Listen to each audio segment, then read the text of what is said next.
ఇప్పుడున్న ఓటర్స్లో కంటెస్ట్ చేసిన ఇద్దరు లీడర్స్ నచ్చలేదంటే వాళ్ళ పరిస్థితి ఏంటి? వాళ్ళు ఏం చేస్తారు? వాళ్ళు నోటా వేసుకోవచ్చు. ఎవరు అభ్యర్థించే నోటా ఒకటి ప్రవేశపెట్టింది. అదే ఎక్కువ మంది కనుక మన ఎలక్షన్ కమిషన్ విధించిన ప్రకారం ఎక్కువ పర్సెంటేజ్ నోటా వస్తే ఆ ఎలక్షన్ రద్దు చేసి మరలా కొత్త క్యాండిడేట్స్ తీసుకునే అవకాశాలు కూడా ఉన్నాయి మన రాజ్యాంగంలో. నేను చెప్పేది ఏంటంటే ప్రతి వ్యక్తి ఓటు ప్రాముఖ్యత తెలుసుకోవటం అనేది అది చాలా ముఖ్యం. గత ప్రభుత్వంలో జరిగిన ఇబ్బందులు కానివ్వండి, ఏదో మామూలుగా బయట అనుకుంటుంటారు, ఈ పన్ను పోటాను, ఇసుక పోటాను, కత్తి పోటాను, గొడ్డల పోటాను, అనేక విమర్శలు ప్రతి విమర్శలు ఉన్నాయి. ఈ పోటులన్నీ పోవాలంటే ఒక్కటే పోటు ఓటు. ఈ పోటులన్నీ అధిగమించాలంటే మన ఓటే వీటన్నిటిని అధిగమించింది. ఈ జరిగిన పరిణామాలన్నింటినీ ఏ వ్యవస్థలు కూడా శాసించలేకపోయినాయి.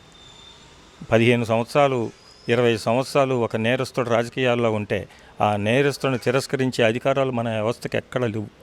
ఉన్నా వాళ్ళంతా పాలకులు లొంగిపోయి ప్రవర్తిస్తున్నారు వీళ్ళే. కాబట్టి నీ ఓటు 24 గంటల్లో నువ్వు ఇచ్చిన నిర్ణయానికి, వాళ్ళకి నువ్వు ఇచ్చిన నిర్ణయానికి, నువ్వు ఇచ్చిన దానికి అప్పీల్ ఉండదు, బెయిల్ ఉండదు. సుప్రీంకోర్టు న్యాయమూర్తి శిక్షించిన దానికి అప్పీల్ ఉంది, బెయిల్ ఉంది. కానీ నువ్వు ఇచ్చే నిర్ణయానికి అప్పీల్ లేదు, బెయిల్ లేదు. అంటే ఎంత పవర్ఫుల్లో నీ ఓటు అనేది దీన్ని బట్టి మీరు తెలుసుకోండి. ఓటు మీద మీ అభిప్రాయం ఏంటి? నేను ఇంతకుముందే చెప్పాను, ఓటు అంటే అన్ని వ్యవస్థలకి మించి మన దగ్గర ఉన్న భారత రాజ్యాంగం కల్పించిన ఆయుధం ఒకటి.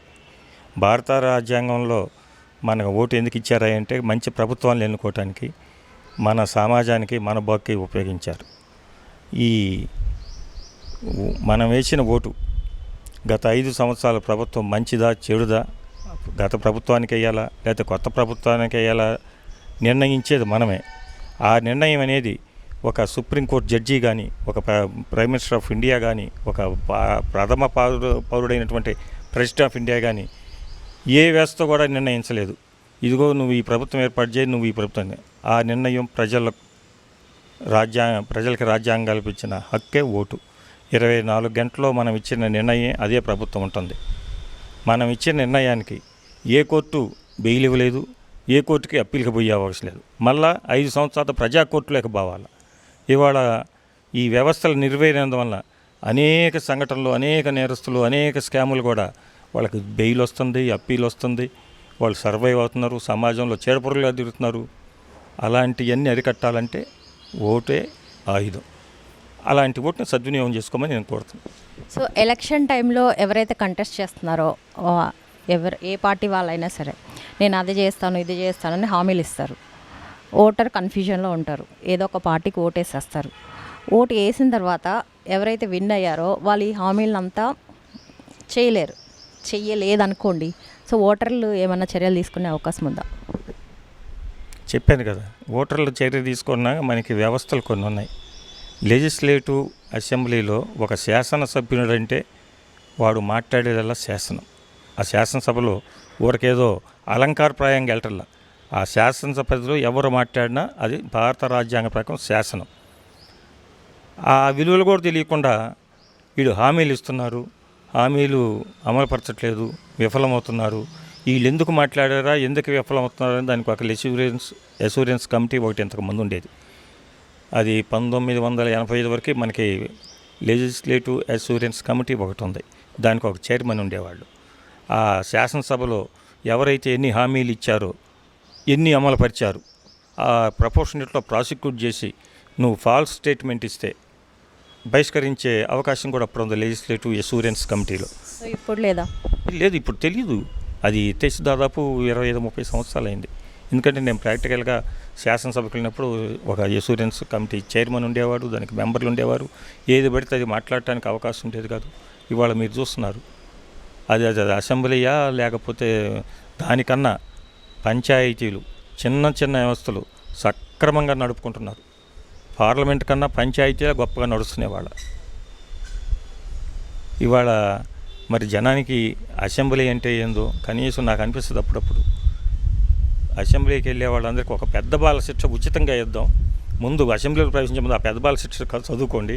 కనీసం పౌరులేంటి, ప్రజాప్రతినిధులేంటి, మన హక్కులేంటి, అవన్నీ లేవు ఇవాళ. అసలు క్యాబినెట్ మినిస్టర్స్ ఉన్నారు. నేను కొంతమంది క్యాబినెట్ మినిస్టర్ పేర్లు చెప్పను. వాళ్ళని మీలాంటి వాళ్ళు సడన్గా పిలిచి మీ శాఖ ఏంటి, మీ శాఖలో మీరు ఏం చేశారు, మీ శాఖ పరిధులేంటి, అవసరాలేంటి, హక్కులేంటి చెప్పలేని వాళ్ళు చాలామంది ఉన్నారు. మరి అలాంటి వ్యక్తులు మనం ఎన్నుకుంటున్నామంటే అది వాళ్ళ తప్పు కాదు. మనం నిన్ను సరైన వ్యక్తులు ఎన్నుకోపోవటమే ఇవన్నీ జరుగుతున్నాయి వాళ్ళ.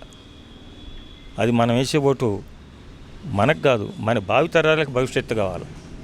మనం వేసే ఓటు ప్రతిదీ మనకి పూలదండ కావాలి. మనం వేసే ఓటు మనకి ఉరితాడు కాకూడదు. కానీ ఈ అక్రమ మార్గంలో తాత్కాలిక ప్రలోభాలకి లొంగిపోయి ఓటు వేసి అది మనకే ఉరితాడైపోతుంది. అదొకటి గమనించుకోము. మళ్ళీ 5 సంవత్సరాల దాకా నీ ఉరితాడుని తిప్పేవాళ్ళు లేరు. ఈ 5 సంవత్సరాల్లో నీ ఉరితాడు నువ్వు ఉంటావో పోతావో కూడా తెలియదు. కాబట్టి అలాంటి పరిస్థితి తెచ్చుకోకుండా మనకి మంచి భవిష్యత్తు కావాలి, మన పక్క వాళ్ళకి మంచి భవిష్యత్తు కావాలి, అంతకుమించి మన పిల్లలకి భవిష్యత్తు కావాలి. ఎలాంటి వాళ్ళైతే మనకి ఈ భవిష్యత్తు వస్తుందని ఆలోచన చేసి చేసుకుంటే మంచి ప్రభుత్వాలు వస్తాయి, మన భవిష్యత్తు బాగుంటుంది. ఈవీఎం మీద మీ అభిప్రాయం ఏంటి? ఈవీఎంల మీద నా అభిప్రాయం కాదు, దేశవ్యాప్తంగా ఈవీఎంలు అది ట్యాంపరింగ్ చేస్తారనే ఉంది. చాలాసార్లు ఎలక్షన్ కమిషన్కి మాకు ఈవీఎంలు వద్దని కంప్లైంట్ చేయడం జరిగింది, అన్ని పార్టీల వాళ్ళు కూడా.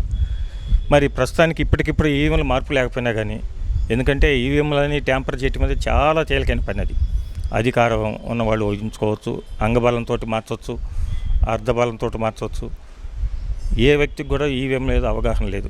గెలిచిన వాళ్ళు ఈవీఎంలు బాగా పనిచేసి అంటారు, ఓడిన వాళ్ళు ఈవీఎం ప్రభావం అంటున్నారు. అదేది సర్వత్రా ఉంది. దాన్ని నివారించడానికి నేను గత ఎలక్షన్లో ఒక చిన్న సూచన చేశా. ఆ సూచన ఏ స్వపక్షం వాళ్ళు పట్టించుకోలేదు, ప్రతిపక్షాలు పట్టించుకోలేదు. ఎన్నికలైన తర్వాత బాధపడటం తప్పితే. దానికి నేను ఇచ్చే సజెషన్ ఏంటంటే, సెలెక్టివ్గా మాన్యువల్ ఈవీఎంలు ఈ గ్రామంలో 20 పోలింగ్లు ఉన్నాయి అనుకోండి, 20లో ఒక 24 అవర్స్ ముందు వితౌట్ నోటీసు పలానా 5, 10, 20 ఈ 3 బూతుల్లో మాన్యువల్ కండక్ట్ చేయండి. మాన్యువల్ కండక్ట్ చేసినప్పుడు ఏంటంటే ర్యాండమ్ వస్తుంది మనకి. ఈ 3 ఒక రకంగా వచ్చి మిగతాయన్ని వేరే రకంగా డిఫరెంట్గా వస్తే అప్పుడు ఈవీఎంలు ట్యాంపరింగ్ అనుకోవచ్చు. మాన్యువల్లో ట్యాంపర్ చేయడానికి వీల్లేదు, ఎందుకంటే మనకున్న ఇవాళ ఈ సాంకేతిక బలంతో కంట్రోల్ చేసే అవకాశం ఉంది.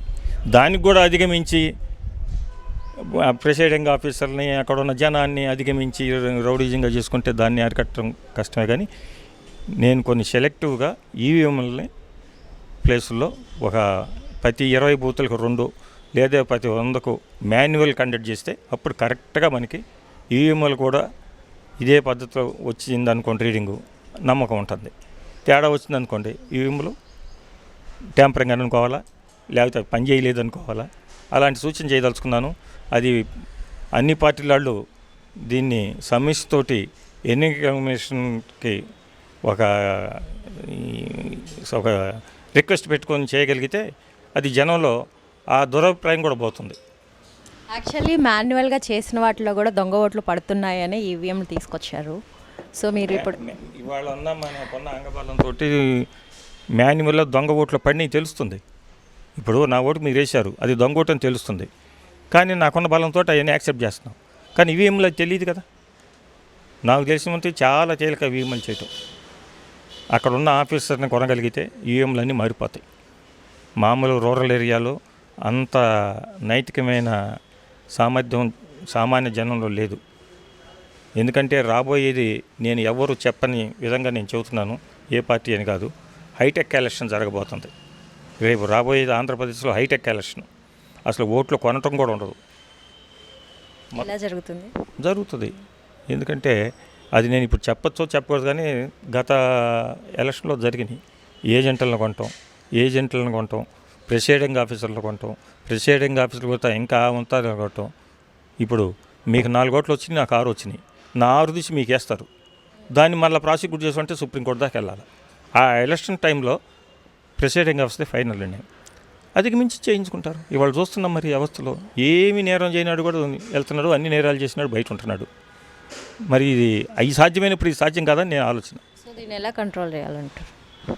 దానికే మాన్యువల్ పెట్టమని అడుగుతున్నాను. ఈవీఎంలను మాన్యువల్ పెట్టాలా. దానికి ఎక్కడైతే ఈ ట్యాంపరింగు, ఈ దొంగ ఓట్లు జరుగుతాయో దానికి ప్రత్యేక నిఘాలను పెట్టి మనకున్న సాంకేతికమైన పరికరాలను ఉపయోగించి ఒక నిఘా పెట్టి చేస్తే తప్ప అది కంట్రోల్ కాదు.